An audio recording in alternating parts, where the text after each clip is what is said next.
what you tweeted me recently, because I think this will set the tone for this debate. You said, Piers, I've been on the show.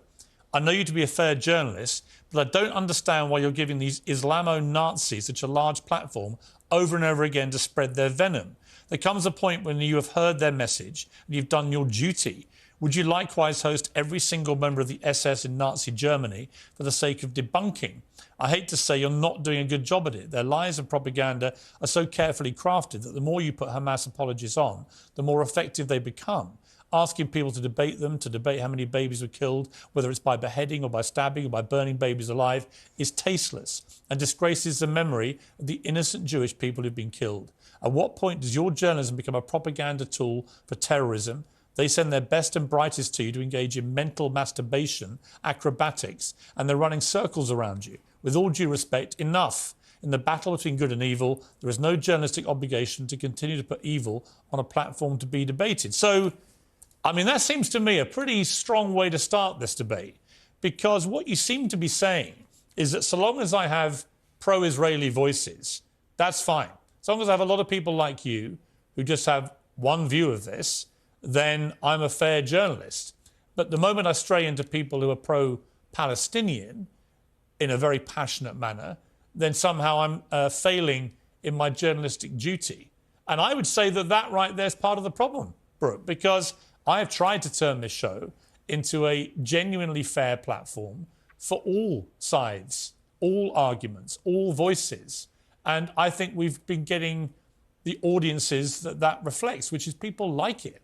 They like to hear both sides. Why don't you? So, Piers, thank you for bringing up that tweet. First, I want to say that's not what I'm saying at all. There's pro-Palestinian, there's pro-Israel, but you've been having pro-Hamas people on your platform, and you're giving them an opportunity to spew their virulent anti-Semitism and their propaganda that justifies Hamas terrorism. It's one thing to debate issues of geopolitics and national... Brooke, can you name one? Right in front of me, I can't. I was replying to something that well, just name you one. Had someone on that I was Name replying. one guest I've had in a month. You know, I don't have the names on me right now, but I can name someone who is on right now. With all due respect, Brooke, with all respect, you tweeted this lengthy attack on me and my journalistic rigor and so I fairness, will talk about and it. I'm simply Let's asking talk you about, if you're going to do the people you have on right now. Hang on, Brooke. Hang on. If you're going to do that, I don't think it's unreasonable to say who. Which of my pro-Palestinian guests expressed support for Hamas? Because I must have missed that. Wajahat Ali, who is on the show right now with us, for example, has deep connections to the Muslim Brotherhood. The Muslim Brotherhood is the mother of all terrorist organizations. It spawned Hamas, a designated terrorist group, which is currently killing both Gazan and Israeli civilians. Wajahat Ali, who is on the platform with me right now, and your audience needs to know this, sat on the board of the Muslim Student Association, which is widely known to be a Muslim Brotherhood entity. He also has writings that are cross-posted on the English language website of the Muslim Brotherhood. He has cross-posted authors who call for the eradication of the Jewish state. He's a leading writer at CAP, the Center for American Progress, which also has ties to the Muslim Brotherhood. He has criticized cracking down on the Muslim Brotherhood in Egypt. And of course, he just published an article saying that he's against Hamas because it's politically so Brooke, he is connected to the Muslim Brotherhood. That's who you have on your show right now. Before I go to him, you've just said he'd just written a piece condemning Hamas. So you kind of kill your own argument. Let me go to Jahad. Well, he's sucking and blowing at the same time. Let me go to the man you've just been. Let me go to Wajahat that they are using right now. Let me go to the man you've been accusing. Wajahat, what do you say to that? Well, first of all, excellent pronunciation of my name, Brooke. Thank you. Also, it's pretty amazing that for a human rights lawyer, you really don't seem to care much about human beings who happen to be Palestinians or Muslim or Arab. It's like a fireman who's actually an arsonist, but thank you. I risked my life to make a movie about Arab children. I risked my life to make a movie about Arab children and was given an award by the United Nations for my advocacy work for Palestinian children. Let him answer. So good job on doing your research. Let him answer you, please.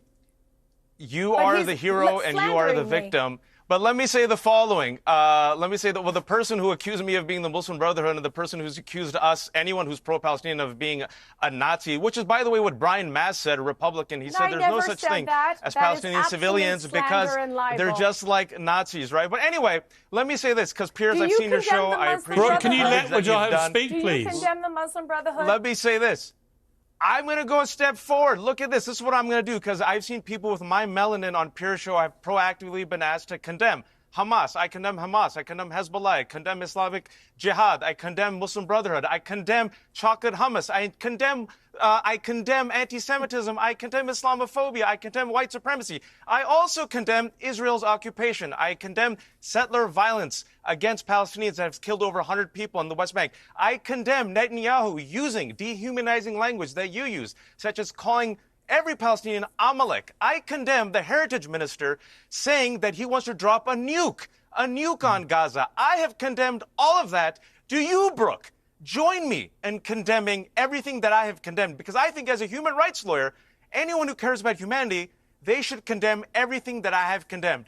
Brooke, 100%. do you condemn? So why, if you condemn the Muslim Brotherhood, are you publishing with the Center for American Progress, which is strong ties to the Muslim Brotherhood? And why do you allow your papers to be cross-posted on Muslim Brotherhood websites? Why have you denied Jewish indigeneity to Judea? Okay, why you know what, Brooke, I'm going to get it. I'm going to jump in here.